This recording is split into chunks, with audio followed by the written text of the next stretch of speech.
So Ray, man, what's going on? Oh man, come on. Just came out of rehearsal straight here, man. Rehearsal for doing what? Dancing with the Stars. Okay. Yeah, so this is my 13th season. And these rehearsals are all day, 12 hours. Wow. You know, and then we got to go into mixing and all that. So yeah, this was a short day, 12 hours. Really? Yeah, this is a short day. And you've done, my goodness, been music director for, my Lord, ton of shows. Yeah. Ton of shows. So Dance with the Stars, what? Showtime with the Apollo. American Idol. American Idol. Yeah. What else? I do the Macy's Thanksgiving Day Parade. Okay. Which is, people ask me like, what is that? Well, what it is it's 3 hours of wall-to-wall music. The broadcast requires that it's 164 music cues, and I'm responsible for all the music. With the exception, of course, you have live marching bands. Right. But every balloon, every float, every time they go to commercial, come back from commercial, the theme music, you know, New York, all of that. You have to record everything. It's months in advance, and as a matter of fact, this week is my commute week. So I go back to New York to record for the Macy's, and I come back here. So I got in this morning, went straight to rehearsal, came over here. So when you say record, so when we're watching that Thanksgiving parade, Yeah, other than the band, nothing's live. that's correct. All the music is pre-recorded. Yeah. Okay. And all of the performances are pre-recorded. You know, the Broadway performances, which they do right in front of Macy's, and then all the performances on the float. Well, those happen live, but the music is recorded. Mm-hmm.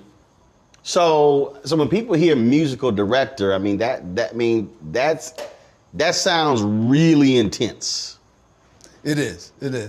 Well, I have to be that person that is Switzerland between the production and the artist. Being an artist myself, I know how artists think and feel, and working with production all these years, I know that TV people, especially, they have a different point of view of how they want things delivered, and they want me to deliver the message to them. And sometimes some of the things that they ask for, I'm like, I'm a little hesitant about bringing that back to somebody like an Alicia Keys or somebody like that. Some of the requests are, not savory. And so I have to find a way to make it savory. I have to find a way to make it work within the production. So that's my job. And obviously, I mean, when you talk about, artists, if they record the music a certain way, they want to perform it a certain way, but it is a reality when you're talking television and you're trying to serve the purpose of the audience. I'm sure that is a dance within itself. Absolutely. Yeah, I remember all those years at BET and doing the BET Honors, the BET Awards, and the BET Celebration of Gospel, and all those live music shows. I enjoyed those a lot. Mm-hmm. And those were kind of the last of a breed of live, music shows like that. They don't quite do them that way, with live band, kicking it with the live house band, and we, rocking it, the whole show. A lot of shows now kind of what I call like the prefab, like a prefab house. You put your tracks on, jump in front of them, rock a little bit, and keep it moving. And then they have a lot of production and buying them. So it's just a different breed of how they want to do television and music for television. And it keeps evolving. So I have to keep evolving with that. Mm-hmm. So when we talk about that, that idea of evolving, so what is your process? What are you? How are you studying? How are you looking at latest trends or whatever? And then are you bringing those ideas to say, hey guys, why don't we try this? Why don't we try this? So what does that entail? Yeah. Well, first thing is I have to always keep my musical ear to the pavement. What's popping, and how to incorporate some of the current trends with things that they're looking to do in the future, along with respect to, some of the traditional stuff. A lot of the current stuff is based upon traditional music. When I say traditional music, I'm talking about if you're saying R&B or something. Well, you got to think about Luther, Gladys, and Patty, and everybody that preceded, the artists today. And how do we incorporate the great artistry of those with, whatever's happening today? So it just depends on who's in front of me. If I'm talking, I have a different approach with our legends. I've worked just recently with Gladys on something, and when Gladys walks into the room, it's, Miss Knight, whatever you need, and she's only going to hand select a certain number of musical directors that she would work with anyway. Mm-hmm. So if you're on that list, and I'm honored to say that she's chosen me many times, then I have to deliver her. I have to realize that she's entrusted me with this great repertoire of music and her brand. And so I have to bring it every time I do that. Now, when I have, with respect to, the newest trends and what's happening, well, there's whatever the beat is popping, and you got to make that happen. You have to find a way to incorporate it into your new walk. And sometimes it's a walk, sometimes it's a strut, and whatever it is, I have to make it happen. So you talked about being one of the select folks who are artists, but for you, do you sort of have your own list of, look, these are the folks I want for saxophone, for bass, for this, for that, because they're going to deliver, as opposed, and how do you break somebody in new? How do you test to see if they can be a part of the team? Yeah, that's a good question. I get answer to the first one. We have over the years we've developed a great list of wonderful musicians across the country. Here in LA, there's all the top guys. A lot of us kind of share some of them, but then I have my own go-to guys and my own little crew. And then of that crew, if there's an occasion where I need to have a different sax player, then I usually have somebody. There's a long list of people that are high top professionals waiting to go. I get a lot of inquiries from people coming straight out of college. Right. And that's wonderful, and I like to give them opportunity to be seen. However, what happens is that we're in the business of delivering at a moment. So usually people straight out of college are not really eligible for the top line. They just can't do it. Right, and you need people who also can flow, who can move, who can sort of, who can easily adapt. I mean, look, same thing happens. You talk about in our business. If you're talking about in media, same thing. And people think, oh no, I can do that. And then it's hard for a person to understand. No, actually, you can't. And they go, well, no, I did this. It's like, no. I don't think you understand. Right. There are levels. Yeah. You ain't at that level. Right. Not yet. Yeah. And I'm willing to also train and mentor people. Just in terms of giving them an opportunity. And so we have a program that me and my wife, Vivian Scott Chu, it's called Power to Inspire, where we take ages 18 to 25 and those who have completed their studies, who are ready to enter into the business, and we mentor them. And we have a mentoring team, and we have a whole system of doing that.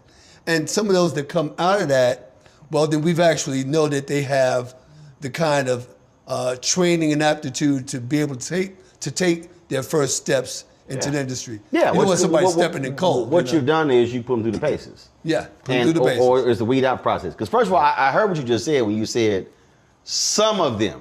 Some of them. Which mean everybody who going through it, not gonna make it. That's right. It's not for everybody. It's for the chosen few. And yeah. See, that's the thing that it's hard for a lot of people to get. It's always amazing to me. I have folks like, man, you hard. And I'm going, and I always say, yeah. But the reality is, I was trained hard. I was put through those paces because when you're baptized properly, when you iron sharpens iron, That's right. and I said, there's some folks who buckle. There's some people who don't have the commitment. They don't have the grind. They don't actually want to do what's necessary to be great. Yeah. And that really, to me, I think is a huge thing. Are you willing to put in the work at work and not at work to be great. That's right. That's right. It's there's the grind and the walk to get through the grind and to get through the gravel and everything else that you got to go through.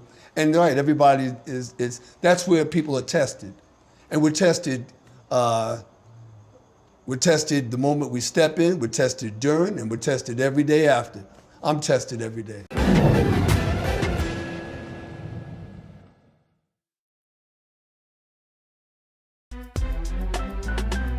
I'm Faraji Muhammad, live from LA.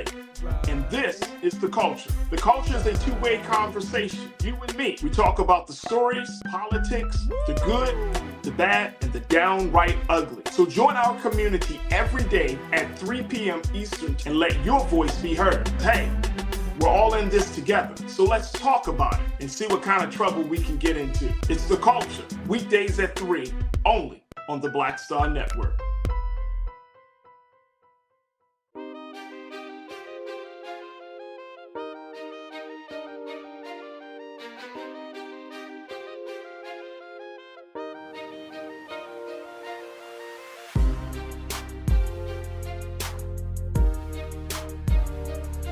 And you worked with Grace very early on, but I'm sure there were some moments where young Ray was like, yo, man, I got this, I'm doing this. And the artist was like, no, you don't.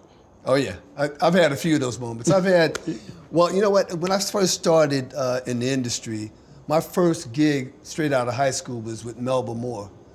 And they brought me right on the road. I left high school. Wow. While continuing my studies. But I left high school to How old were you? I was 16. Wow, 16. So yeah, I went straight out on the road. I went to the High School of Music and Art, the LaGuardia Fame School in New York. And I was also studying at Manhattan School of Music at the same time in the prep division. So family was cool with that? My mother encouraged me. She said, well, I've been in music study all my life since age 5. There wasn't a day I wasn't in study. Right. So I was ready. See, that the reason I say that, when I talked to Jeffrey Osborne, when the OJs came to town, something happened to the drummer and Jeffrey stepped in, and mom was like, no, you ain't going on the road with the OJs. That ain't happening. So he had to finish school, yeah. but 16. Yeah, I was ready, and I started with Melba Moore. We won the road, and I learned a lot. I was with some old, well, not old. I was with some guys who were older and really seasoned veterans who showed me what it was like to have to survive on the road, have to deal with all the, the paces, the schedule. It's a job. I mean, this is business. Yeah, and then get up there and make music and look good doing it and feel good and make your artists feel good. And so I learned a lot. And then coming out of that, I was selected to work with Nick Ashford and Valerie Simpson. And they brought me in, and they brought me into the recording industry in the New York scene during the disco days and all of that. And so it was bustling. And then I started recording albums and doing recording sessions and jingles every day, all day. I went from 0 to 100. And I was tested because you have to have your sight reading, all your skills have to be top. Mm-hmm. Sight reading, they put the music up and they give you they take a quick look, and let's go. And we start recording, And if you're not up to it, they won't see you again. So I have to say I excelled at it. I loved the pressure. I loved the, pressure and stress makes a diamond, or can take somebody who's not ready for it. Pressure bust pipes. Yeah, exactly. Pressure bust. Exactly. So I enjoyed that. And so what happened was that I also I became their music director on the road, and I was recording all their albums and doing all their sessions. So we started doing sessions and albums with Diana Ross, Gladys Knight, Patti LaBelle, Teddy Pendergrass, Shaka. And so these are all of our top artists. Right. And then I'm also working with people like Paul Simon and James Taylor. And it was very exciting. And then my first television job was Saturday Night Live during the Eddie Murphy years. So during the years that he was there, I was there. So I know I'm dating myself a little bit because that goes back. Yeah, during but the day. see, the thing is, I mean, as you were talking about, look when they put the music in front of you. The thing that I expect, music, look, is practical, is real, it's not theoretical. There's musical theory. That's right. But you gotta go play. That's right, exactly. And it's the same thing. It's the same thing in media. It's the same thing in, and it's not necessarily an industry or a career or a profession where it's really about your book knowledge and things along those lines. You know, it's really about it's a craft. It's a skill set. Yeah. And one of the things that, and I remember years ago, there was a editor of a newspaper who said, if I had a 4.0 student with no newspaper experience, no writing experience, and he said, but I had a 2.5 who had writing experience, 4.0 don't have a shot. Now, you got parents and professors and others who hate to hear that because they're all about, no, you must excel, you know, in your class, you must, in terms of making these A's. But it is not about the A in the class. The thing is, when you hit that stage, can you produce? For us, when you go out in that field, can you produce? Right. And exactly. so that A don't mean nothing when you walk out there and something break down, something else happened, and now you got to flip that thing on the fly. So can you perform right now? That's right. And that's the thing that I tell a lot of young folks is build your skill set. That's right. Build that. That's right. And the skill set can be a combination of street skills, skills learned in the field, and also study.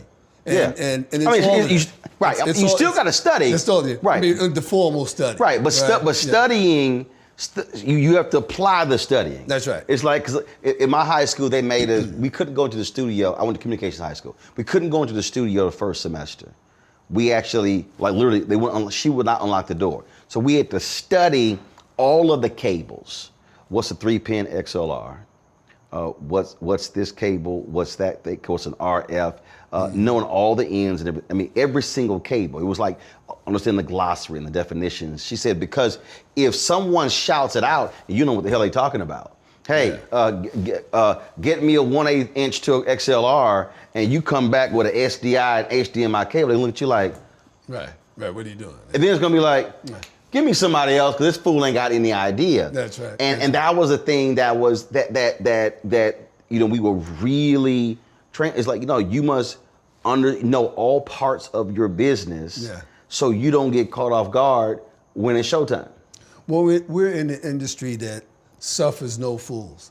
So, and I have to also say that you know, people of color have a standard that which we have to deliver. We do have to deliver at the highest standard. We don't have the cushions to fail and come back and, you know, and have many shots again. You know, if you don't do what you got to do, you may not be seen again. That's the end of you. So and I have to really instill that in a lot of young people to say, hey, listen, you know, so be ready, because when I call you, you be ready. And that's the other piece. When I call you, your shot may not come a second time. You may not get another one, you know. And so, and the good news is that I'm seeing a lot of people who get it. And while the people who get it, the young people get it, there are some that don't, and I kind of keep an eye on them, and I'll say, maybe your shot comes somewhere else. However, there's a long line of bass players, there's a long line of drummers, and we're talking about seasoned vets. So before the rookie gets, you even get a shot, you know, on my shows I'm going through, I got my top 5. So, you know, the rookie is like number 10 or 11. Well, hang out. Now, what can happen is, and it has happened, is that one of my drummers may say, hey, listen, and a good example is my drummer, Nissan Stewart, who does the show, and he's a world famous drummer. There was one thing he could make. He said, hey, Ray, I want you to give this guy is ready. I said, okay. Now, when you recommend him and refer him, then your Right. reputation is also Wait, on the line. it's sort of like You can't send me that mafia deal. Now, Yeah. now you know you're responsible. Exactly. You're definitely So responsible. if anything happened, That's right. I'm coming back to you. Oh, absolutely. Or like the mafia cat, if he a cop, you dead. right, So right. you Both of vouching. dead, So if you right. vouching, Right. You understand? That's right. Both of y'all dead. And they know that. They know that. So that's a great system to have because it's tried and tested, and they know that anybody that they send to me has got to be ready, and I know that. Yeah. And so that's good. I've told some folk. Now I ain't recommending you. And they, why? I'm like, because I'm not putting my name on you. Because you got to pass my test before I make that phone call. That's right. That's right. And it's just to me. I think it's really interesting when you have those conversations, because folk, and you know it, folk. Ray, they want the name to be shouted. They want to be able to, that moment when the camera pans to you and they go, music director rate you. That's what they want.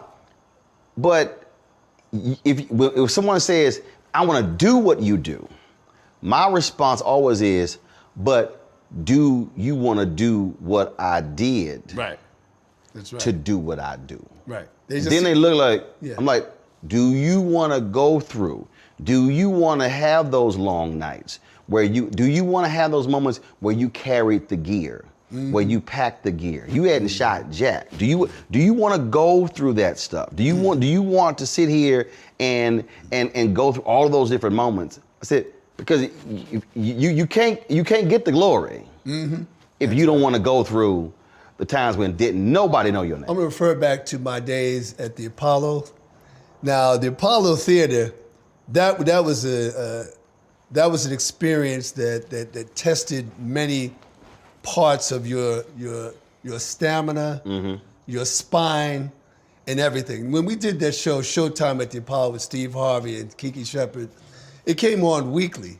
However, what happened with that show is that we had to do 12 shows in one weekend, and which meant that we had to, and I'll kind of do some quick math. So the shows that we did, they were we'd have 8 to 10 amateurs, all right, and we'd also have 2 kids and 2 dancers, 2 acts, all right. So 14 acts, all right, 14 musical acts. Now that's one show, Right. Multiply that times 3 shows a day.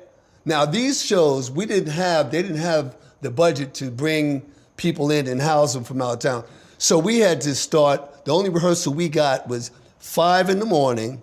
So we started at 5:30 in the morning. I got a room full of 50 people, mamas and aunts, and one by one they come up to me, Mr. Chu. I say, I have my system. What song are you singing? We're singing Luther Vandross's, Never Too Much. Okay, cool. Do you know which key you're doing? Nah, probably not. Okay, here's the key, bum, bum, bum, bum. Now, the arrangement has to be 1 minute and 45 seconds or no longer than 2 minutes, right? Oh, okay.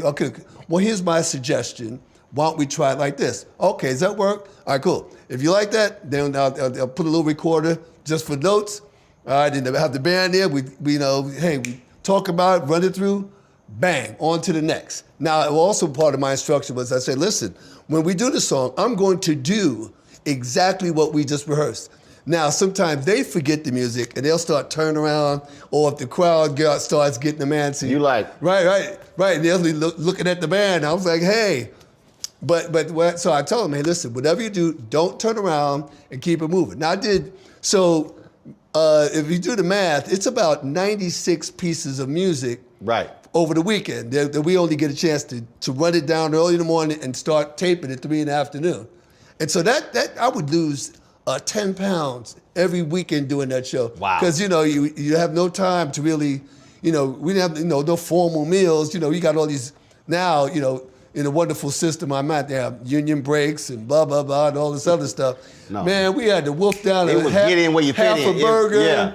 and get to those 3 shows and then wake up and do the same thing for 3 days in a row.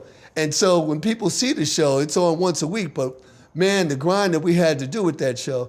And also the standard was you have this live audience that if they thought the band wasn't doing it, they would be booing the band too.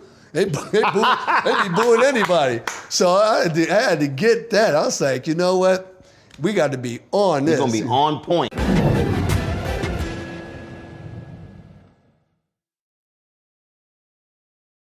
Pull up a chair, take your seat.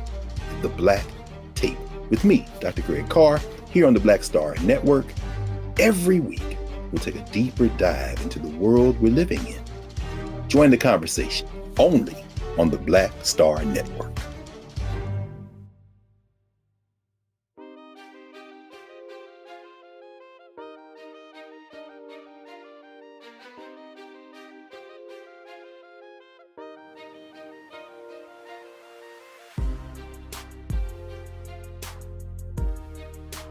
You know, there'll be folks who, oh man, you know, I would love to work with you. I mean, you know, you guys are going around, you're shooting stuff, and I'm going, okay, do you understand what that means?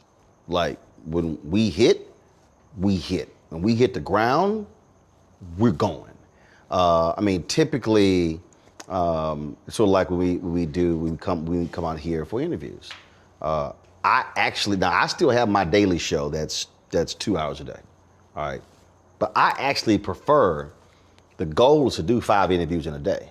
Okay. So you talk about 5 1-hour interviews plus a 2-hour show, and then you talk about sit up, you know, little break in between. So, you know, I really set a schedule to, hey, here's a 13-hour window for us to be able to get all this sort of stuff done. Yeah. And I'll be working with folks, and they'll be sitting here, they'll be asking my crew, yo, does this dude eat? Does this dude stop to drink? Does this happen? And then like, man, look, this is how it is. Yeah. And I tell them, look, this is the reality. Because what you also describe is really the business of the business, because when you don't have the resources to say, oh, we can shoot 2 shows a week. No, the reality is you shooting over those 3 days, you look at that compressed schedule, it's a budget thing. Yeah. And that's the other thing that I try to walk people through. You better understand the business of your business to realize how that schedule is and how it goes. And if you can't keep up, again, you're going to get, it's like in sports. You will get benched, and trust me, there is a cat who's ready to get in the game. Waiting to go. That's right. Ready to go. And they're like, hey, what, 12 hours a day? All right, cool. Bet, coach, put me in. That's right. And I was that hungry guy too, and I still am. And I love that I stay hungry. You know, I stay committed to what I'm doing. First of all, I love doing what I'm doing. So this has been a God blessing from the only journey I know. Yep. Right. And so with that, I respect the craft and I respect the art, and I always put it in. I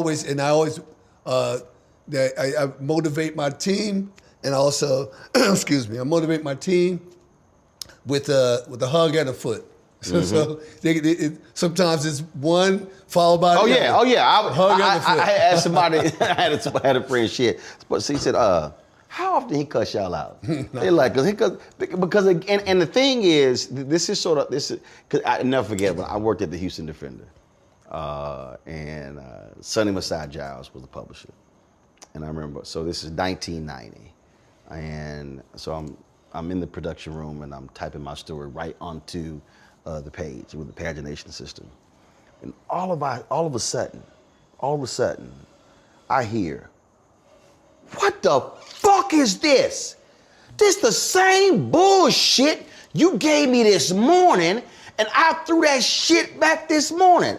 I'll fire every single one of you son of a bitches for this bullshit. Now take this shit back and give me a proposal that I can actually use.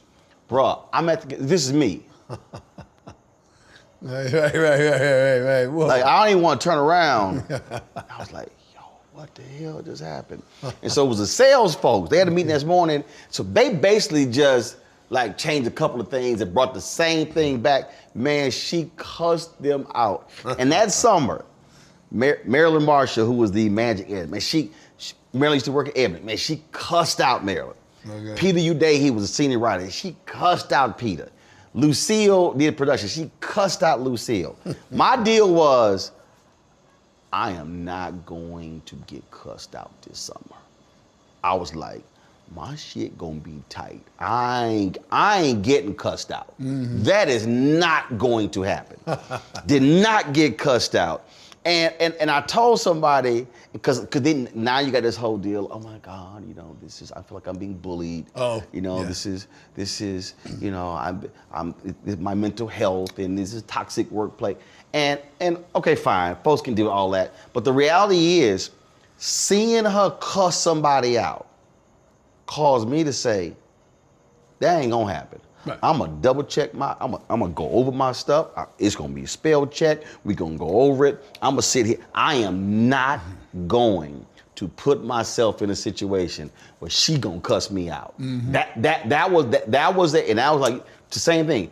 I'm gonna work on that ain't happening. That's right. That ain't gonna happen to me, right? That ain't gonna happen. Hey, we're in the home run business. Or whatever, the sports metaphor, every time I get up, it's got to be a home run. Every one of them's got to go over the fence.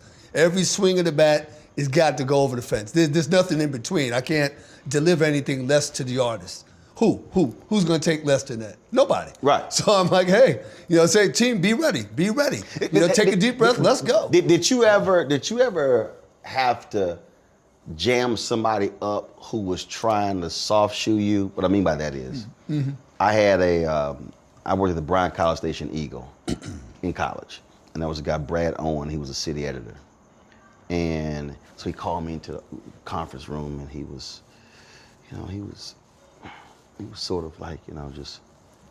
I said, say, bro, look, whatever you got to say it. Don't walk on eggshells with me. I said, I need you to understand, I'm trying to be the best at what I do. I ain't got time for you playing around. I said, let me be also clear. I said, a lot of times y'all white folks don't want to be tough on talented black folks because y'all go through this whole, it's gonna hurt their self-esteem. I'm good. What the hell you trying to tell me? Okay. He was like, great. oh, okay. So I was like, all right, come on, let's go. Let's go. Because, and again, I was just sitting there like, yeah, bruh, because my whole deal, I know what I'm trying to do. So I don't need you to sit here, and sort of dance and waffle. And so that's what I did. Cause I was like, I am trying to learn this. Don't sit here and play. Dude, man, he was just like, what the hell? Like, who the hell is, like, this an alien or something? But again, when you're trying, when you're that focused, you're not playing games. That's right. You ever had to do something like that where you're like, look, teach me. Yeah. Well, like I said, it's a business where you're tested a lot. I've had people when I was first moving into network, I've heard the question, well, does he have the temperament for, okay, but I'll say, okay, you don't even know half of what I've been through to get here, but okay. Right. I'll say, you think very ready for this. You like, you think this heavy lifting. Right, exactly. My first season in American Idol, I was like, they gave me the schedule. I was like, oh, this is wonderful. We got time to rehearse and do all this stuff. Please, because they would, oh yeah, you did that show at the Apollo. Yeah, I did. And then we liked it, but are you ready for this? So I was like, yeah, I'm ready for this. Because see, that's that whole deal. Yeah. This is the big leagues. Right. That was a little syndicated show. This is broadcast network. Yeah. Where you see. I got that at first, yeah. And then after, not only that, then I excelled through the system and did some more stuff and some specials, the Grammy Awards, this and that stuff. And then I had an agent who questioned whether he could get me into, the big time, And I was like, come on, man, give me some meetings. He was like, well, they're not gonna really accept you. I was like, come on, man, And so I had to prove to him and to prove to, a few other people. And also, you know what? Along the way, I knew I was ready. And along the way, I was like, hey, listen, this is part of, again, the grind. I'm ready for this. I'm fine with, I'll put my best work out there. You go ahead and judge it.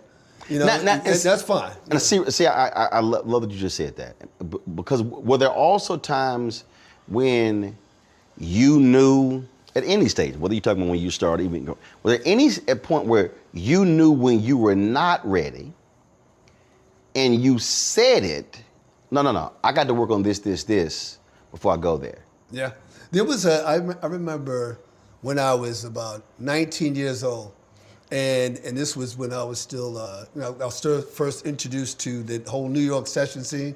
Now, the session scene, like I described, was that they had a central booking service called Radio Registry, and they would call, some of the top musicians and those who were recommended, right? So you had to be elite to even get into the system. Like I was brought in by Nick and Val, who were respected in the New York scene. Valerie was once the top jingle singer, so amongst all her other things being great writers. So anyway, a recommendation from her got me into this. Yeah. Now, I started doing, like I said, I went from 0 to 100. I would do a jingle at 9 o'clock, another one at 11, another one at 1, and then do two double dates at night. And this would be every day. So I got a little cocky, and then one day I showed up, and I was probably just not as sharp as I needed to be. And they put some music up in front of me, and I was like, oh man, and I had to go that was a lesson learned. I was like, man, and I felt it. Everybody in the session was looking at me like, oh, come on, because it was what they call musical ants on the so the whole page looked like, just like musical gibberish. And at that moment, I was tested, and I was like, okay. After that, I went back home. I said, first of all, I'm never going to show up to a session not prepared and ready and sharp, because that same session, what I should have done, when I tell everybody, if it's supposed to start at 9 o'clock, get there at 8:30. Get there, warm up, get yourself ready. Now, I've been hanging out with some guys who were real cocky, and I got real cocky, so I just show up at 9 o'clock, right? And that day I showed up at 9 o'clock, and it was some stuff I was like, oh, I need another minute with this. Oh man. and the producer called me out every note. She was very sharp, and it was a room full of musicians. She did one of those. Oh no, she called me out in front of everybody. She's like, Ray, you're missing a note on the left hand, and because she was also a concert pianist and all this. She's Ray, you missed a note over here. And I'm like, oh, yeah, I did. She's right, And so while I'm trying to correct myself and get myself ready, I'm like, oh, this ain't going too good. But I got through the session. After that, I slapped the shit out of myself and went home. I was like, oh, never again. I was like, I'm going to be sharp and ready. I'll never happen again. See, what I love about that story is Ray, is what I tell a lot of people, whether they're young or experienced. Know exactly who you are and where you stand when it comes to what your skill is. I remember I had signed with CNN. This was 2007.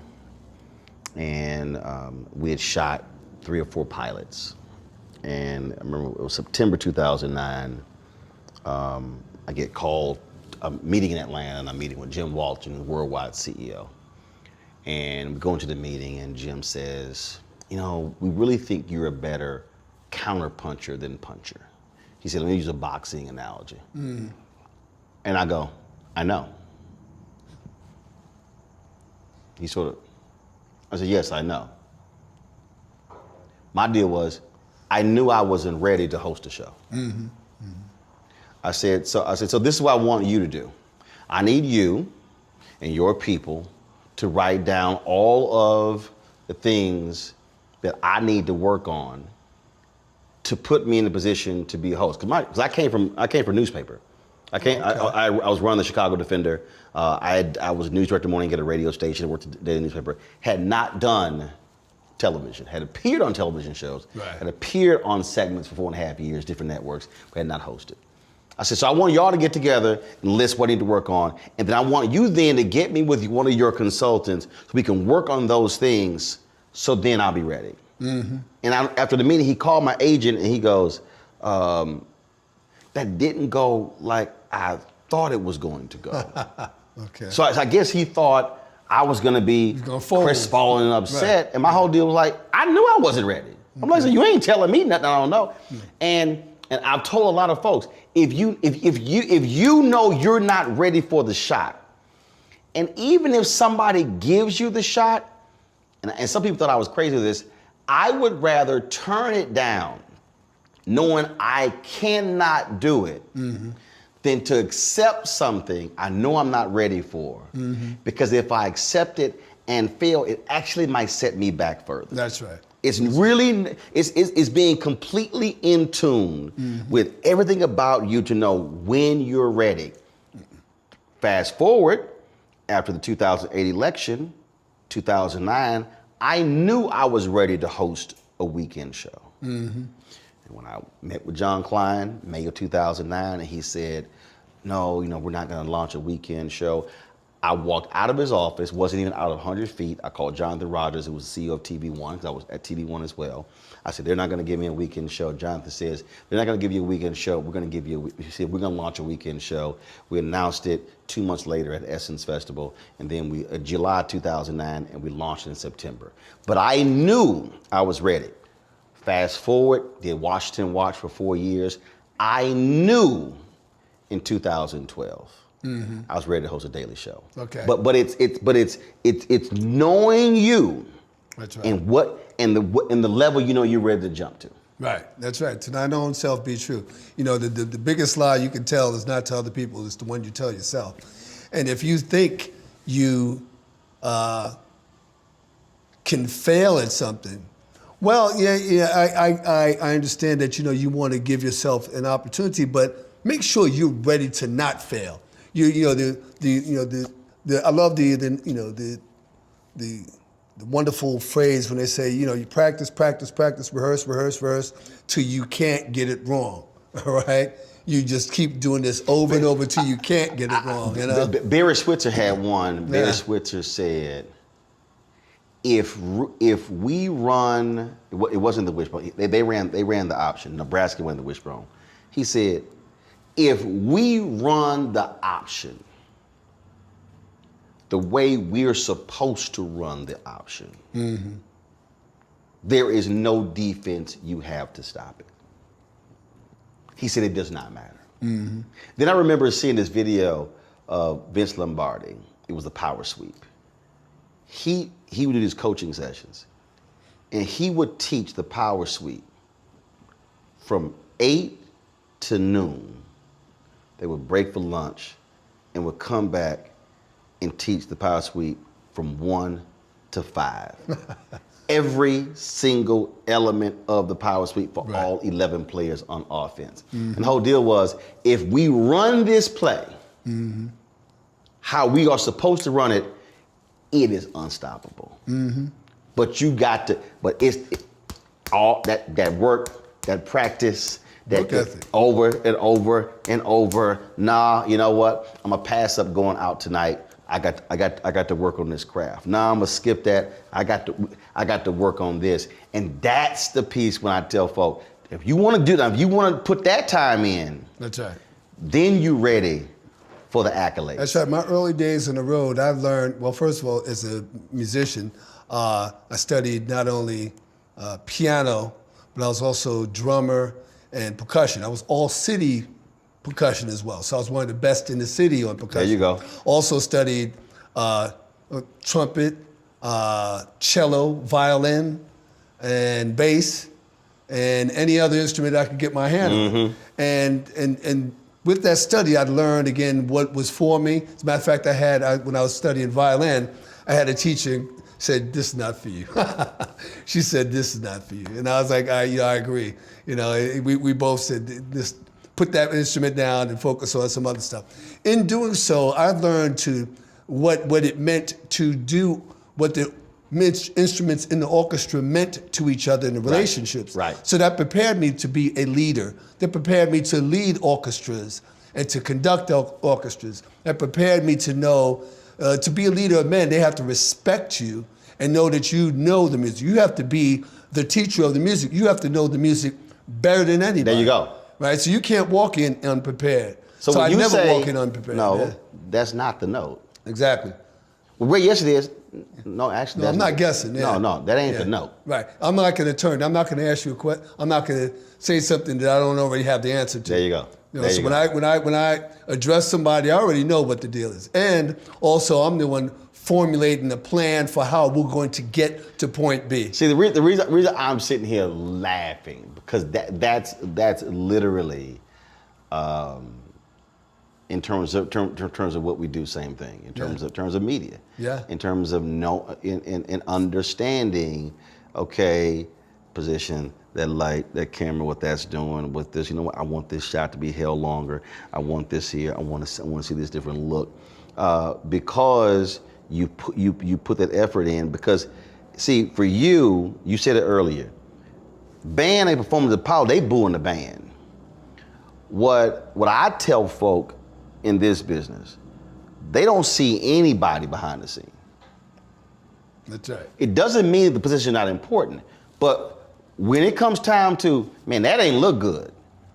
They ain't calling nobody else's name but mine. Right. That's and right. so it's and again, it's the time. I spend lots of time when I'm watching other things. I'm sitting there, I'm like, I wonder what camera they used there. I wonder what was that. Okay, was that a drone? How did they push in? How did they push out? How did they put it? And there have been times when we've been shooting some stuff, and I'm asking for something,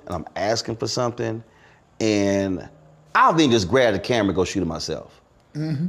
Because, and again, and it's not personal, but it's like, look, I can't ask 3 more times. Mm-hmm. Like, and then if we miss it, then I got a problem with it. Right. We were at a golf tournament, Anthony Anderson golf tournament. We were supposed to go live at 5 o'clock Pacific. And dude, I come off the course and it's 4:30. And we had played this hole, and I got to the hole, I said, man, that's a hell of a drone shot. I said, so if that thing come in here, then come around there, then come up here. And so when we got to the course at 4:30, I raced over, I was like, yo, give me the drone. I wasn't even gonna bother saying, hey, I need one of y'all to go get that shot. Right. Because I knew exactly the shot that I wanted. Yeah. And I said, give me the drone. Mm-hmm. Raced over, set it up, knew exactly, and when I had to get back and be live. Mm-hmm. So I was like, I got 20 minutes to get everything I want. But and a lot of people can't handle that because, man, why don't you just stay in your place? Why don't you? And then it's kind of like, no, this is my place. This is my place. Somebody told me once, man, why don't you stay in your lane? I said, no. You're in a lane. This is my freeway. Mm-hmm. Mm-hmm. That's right. That's what your deal is. You like, yeah. I don't have a lane. Oh, yeah. All these are my lanes. I'm responsible for the whole thing. Yeah. And there's not a job that I ask you to do that I can't find a way to do myself.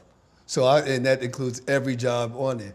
And when I was on the road, I studied every job. I would go back and listen, see how the light people are doing that. So everybody's out partying. I'm going back there. I learned all about all the production. Now, that all came into play when I started doing network television. By the way, we'd be on the set of American Idol, and I see something that don't look right. And I said, just went over there and changed it, something on the set, something with the sound. By the time through my first season, the producer, the director said, hey, Ray, listen, what about that thing over there? I'm like, well, I'm actually not the lighting director, but I'll go and do something about that. And the mixers, I'm sitting on stage, the guy say, hey, Ray, doesn't sound right in the house. Well, I'm not in the house, but you know what? I'll call out there and I'll let them know what's going on. And now so I started mixing the shows and doing all kinds of stuff, and it became, well, you know what? Hey, this is what I bought into, and I'm not going to do less. Because when I see something that needs to go, I'm the kind of guy that if the shit is something's on the floor, I'm gonna pick it up and get it right. Right. And I'm not gonna wait. Hey, can you get somebody to come? No, let's get it right. The whole point is to get it right.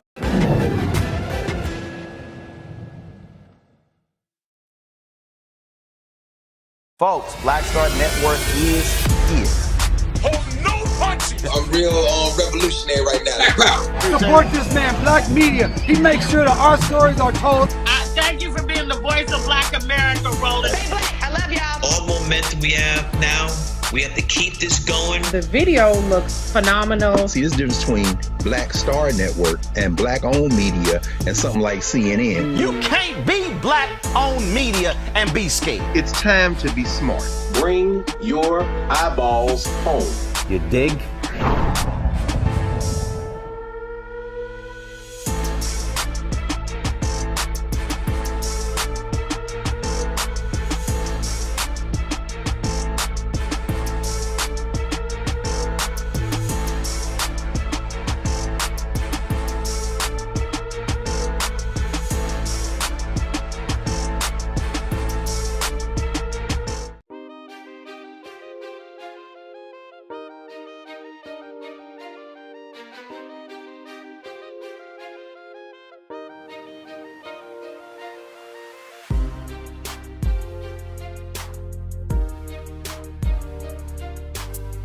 Leaders don't require titles.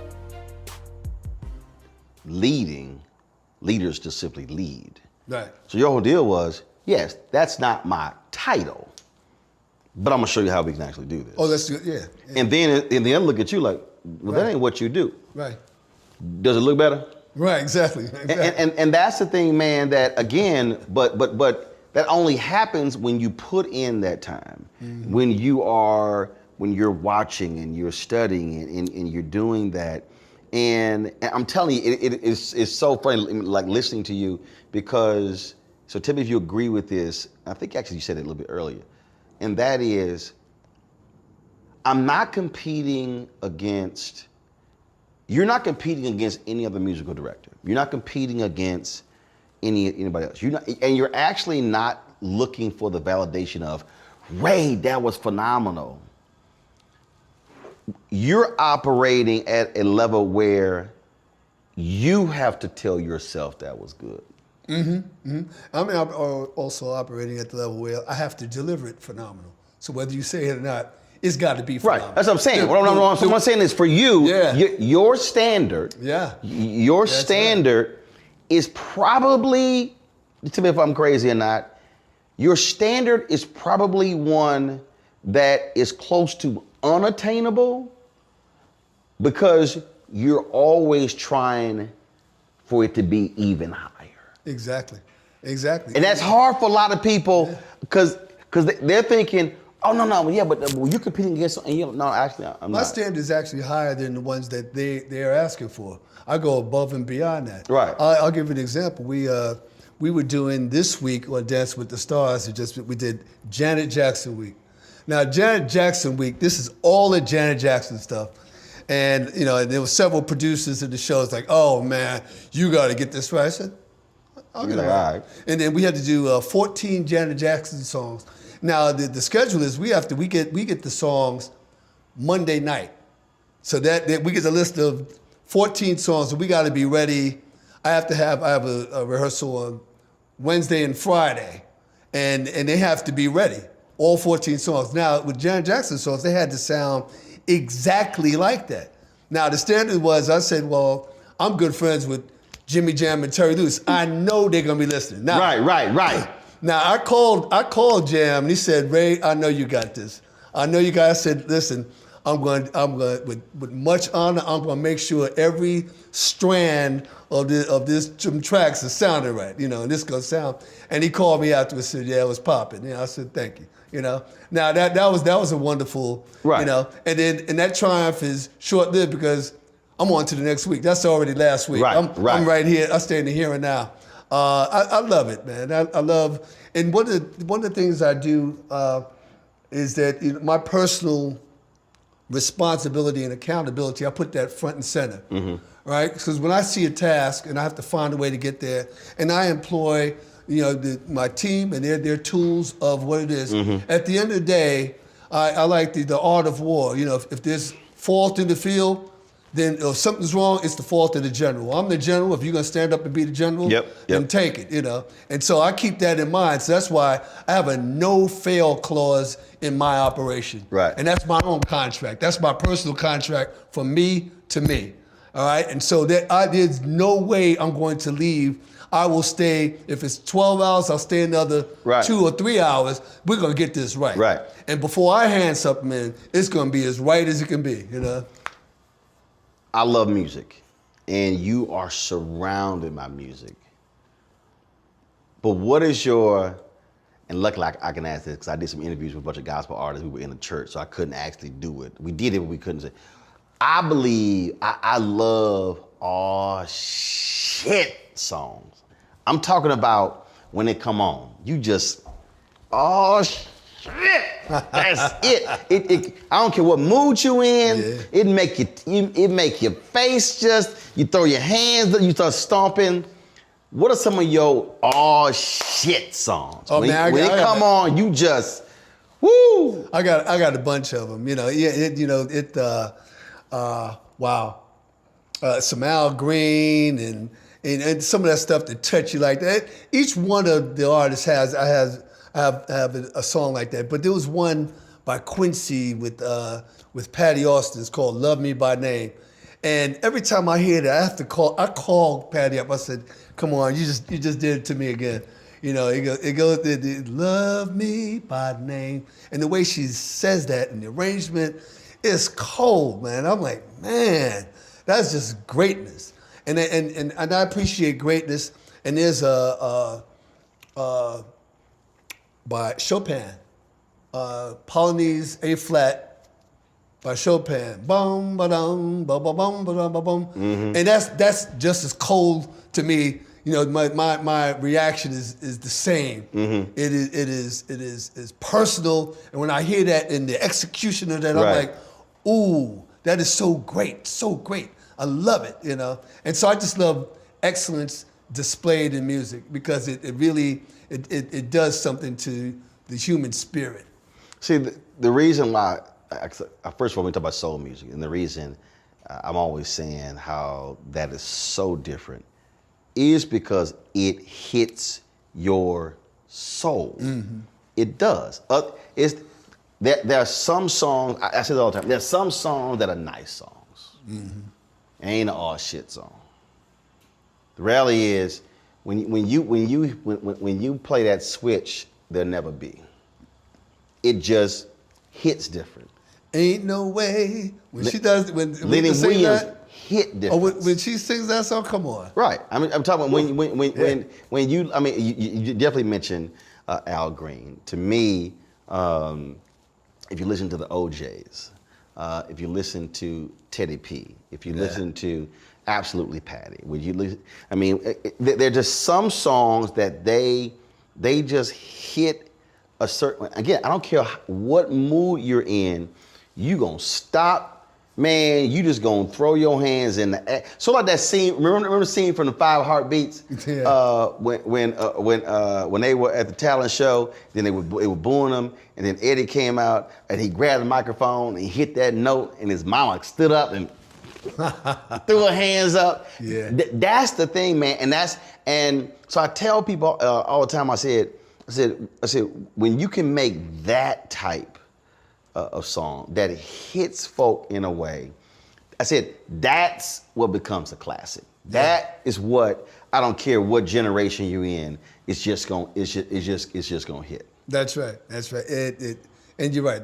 Aretha Franklin and people like that. Like when she sings that song, "Ain't No Way," that's like, ain't no way. It just, come on. It just touches you. I did a thing one night where I was comparing different songs. So and I love, because look, I played cornet in elementary school and bass baritone horn in junior high school, and so I love listening to the song, not just the lyrics but also the beat, the instruments, and I was playing "Fool for You." And I played the CeeLo Green version and the Alice Smith version. Okay. And I was on Instagram Live one night, and I was playing it, and I said, all right, I want y'all to understand. I said, I want y'all to listen. I'm always driving, playing music. I said, I want y'all to listen, and which you already know, because your wife hops on my live when I'm jamming, playing music all the time. And so I was playing it, and it was a trip because on the CeeLo version, the downbeat of the drum, it was like a soft. On the Alice version, it was, It was like, and male voice, female voice. So I was playing it and I said, y'all, listen to how the drummer, I said, completely changes the song and the emphasis.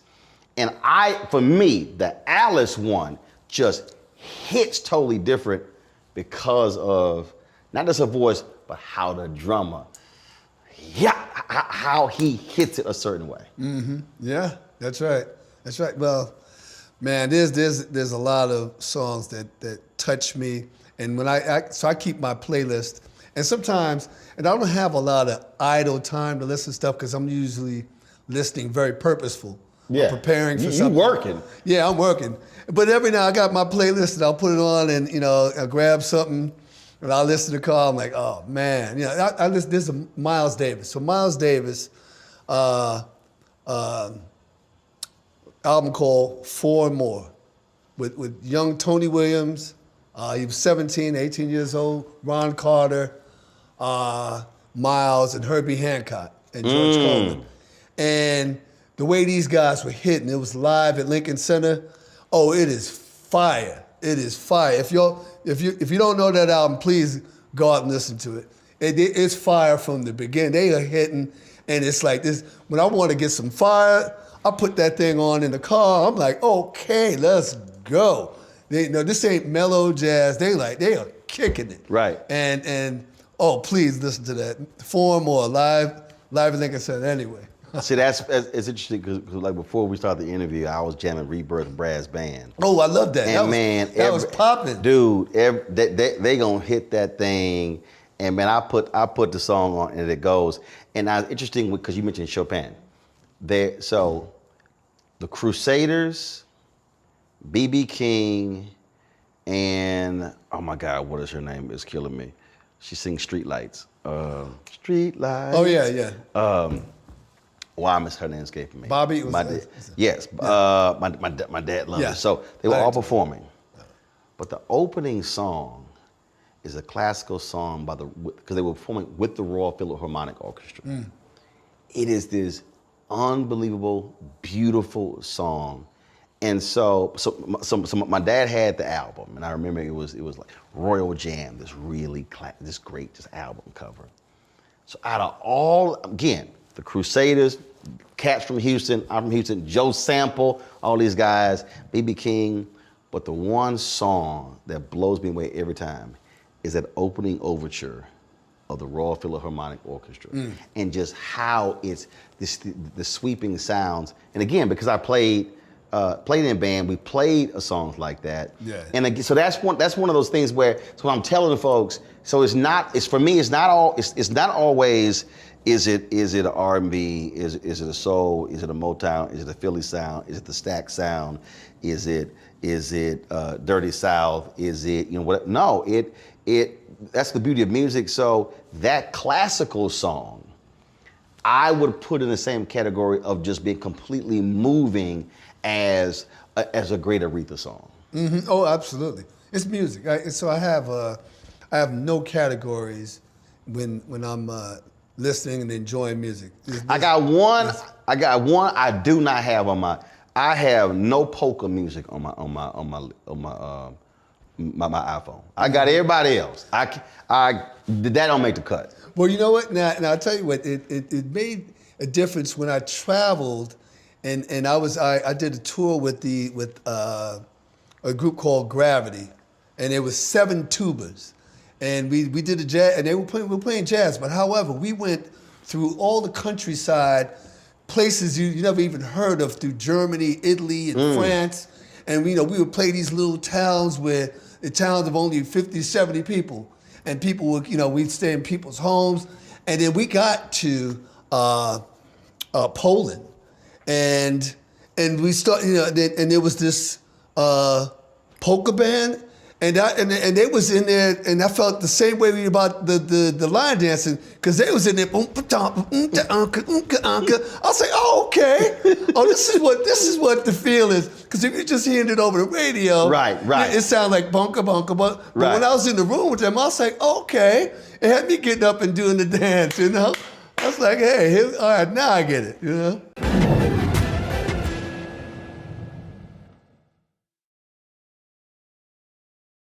talk about blackness and what happens in black culture, we're about covering these things that matter to us, speaking to our issues and concerns. This is a genuine people-powered movement. There's a lot of stuff that we're not getting. You get it, and you spread the word. We wish to plead our own cause.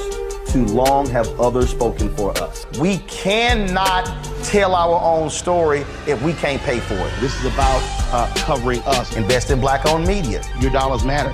We don't have to keep asking them to cover our stuff. So please support us in what we do, folks.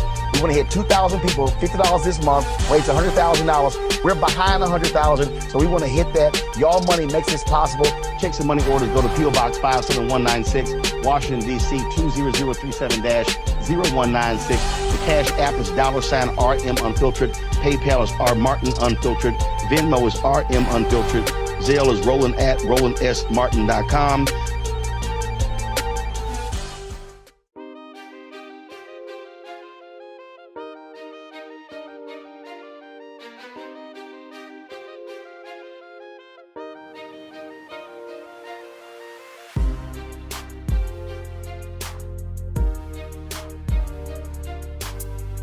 Because you traveled, do you think that for a lot of Americans, not really understanding the musical influences worldwide, and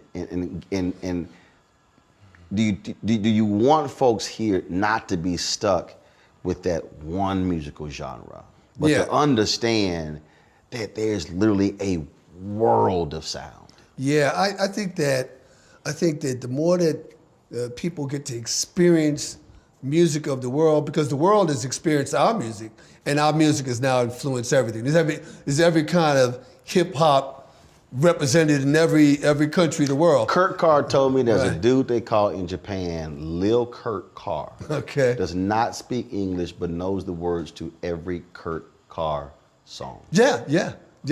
That's right. They're killing the guys. When I say killing in a good way, in Korea, they are wrecking it. You go, you know what I mean? We have there's a Korean gospel group that you would swear was like straight out of, anywhere, Compton or whatever. I was like, they got it all down. And the bands, the Queen, so they studied it, and the good news is that they appreciate it from the heart, all right? Got it. And they didn't just try to cut and paste and do a replication of it. Yeah, when you hear it, it's like, oh no, these boys is putting it down, all right? And so I enjoy that, and I enjoy that our music, that we've been ambassadors to the entire world and been able to gift this to them. And there are wonderful gems that come from other countries, the Middle East. The beat that we've now enjoyed, and I'll kind of give you that boom, boom, bap, boom, boom, bap. That beat has been around for generations and centuries. That's not a new beat. Right. But it's the world beat now. Right. That's in everything. It's been through the Caribbean. It's come out. It's in hip hop. Boom, boom, bap, boom, boom, right? And there's some kind of representation. That beat goes back to the Middle East and the Mediterranean and that whole experience there, because that when you hear the music and the drums, I was like, wait, they was doing that, centuries ago. Yeah, that same beat, and that's wonderful to know. It's wonderful to know that also the music of Africa and the origin of the drum has permeated, the entire world. Are you surprised how Afrobeats has just really blown up? Because in the past 4 or 5 years, even when I've gone to parties and clubs, it's not just one song being played. It's, before someone might play it and a room be like, man, what the DJ playing? Now it plays, then a room just erupts to another level. Oh yeah, they take off with that. All of a sudden, because now they've come to know that beat. Oh, okay. So sometimes it's how you introduce it to people. Sometimes you want to introduce a new food. Well, a new flavor, a new seasoning. Well, maybe you got to find a way to, who's ever serving it or what restaurant you're going in. It just depends. So we're the servers here. I'm gonna serve you a new dish. we're gonna serve you some Afrobeat, but you may not be able to take it the way we originally planned. Right. So let's find another way to present that dish. You know? You're so busy arranging to other people's music.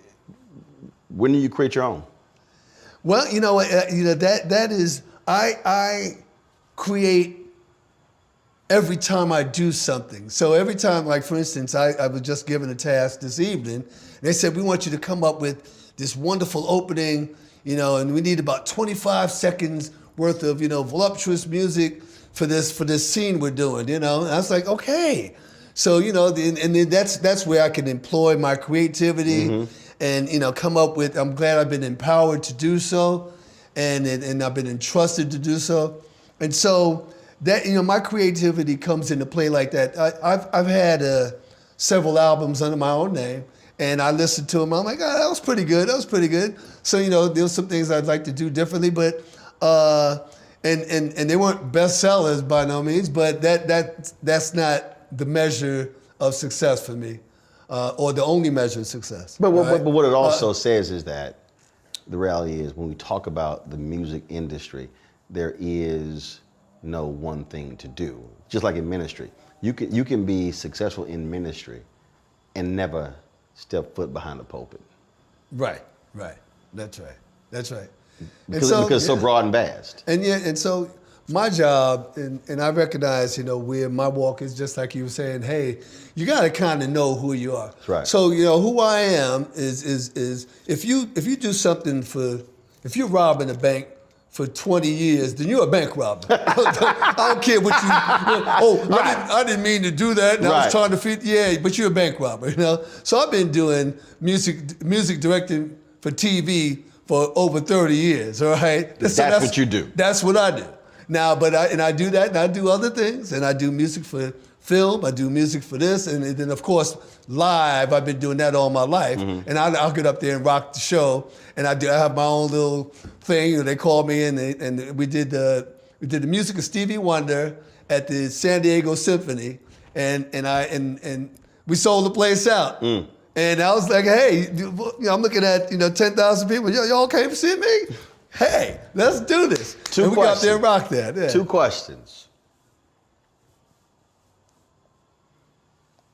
What have you always wanted to do that you've yet to do? I want to score Star Wars. That's what I haven't done, and I've yet to do that. And I'm still, and I'm not just waiting around. I'm working on the craft. See now, one of my wonderful desires is because I studied Quincy so much, and he did 40-something films, and that was, you know, I was like, ooh, I just want to really get in and dig my teeth into, you know, wonderful film like that, and it could be heavy drama, whatever it is. So the opportunities that I've been seeking, it's not like I'm waiting around to do it. So I just take a piece of film and score to it. Also work with, you know, some young film directors and hey, you know, you want some music? I'm gonna go ahead and score to this, and then this is all in preparation for Star Wars. Okay. Because it's coming. Okay. Last question. And it's not meant for it to be a competition, but it sort of is. If you mentioned the 10,000. So let's say opportunity presents itself for a musical director, for the lack of a better phrase, versus the opportunity to be in front of an audience. And I'm gonna do me, I'm gonna do you, completely in the moment, completely we're going at it one-on-one. Who would you love to have across that stage? And it's Ray Chu versus so-and-so. Well, they've already kind of lined us up like that, and even though we're good friends, you know, Ricky Minor, you know, people, hey, Ray, Ricky Minor, okay, so our careers have we're close in age, and we've paralleled each other just in terms of, you know, some of the things that we've done. He's done American Idol, he did it first, I did it afterwards. You know, he's done this show, he's done that show, he's done the Grammys, I've done the Grammys, you know, so it's been a lot of that. So I would say that that would be a good look you know, and he would be, somebody contemporary for me to say, hey, you know, we can kind of take a look at each other. And see, the way I see it is, again, because it be spontaneous, you drop something, all right, bam, boom, boom, boom. And again, one of those things where it's not planned, so it's like what you come up with, coming back and forth. Yeah, well, now the good news is that we have both have our own different approaches and flavorings. So I can respect anything that he does, and I'm ready to. You know, I'm ready. Are you done? Okay, let's. That's what I'm saying. I'm ready. I'm gonna bring mine. See, when I asked Wayne Brady that question, Wayne said, "I would love to go up against Jamie Foxx."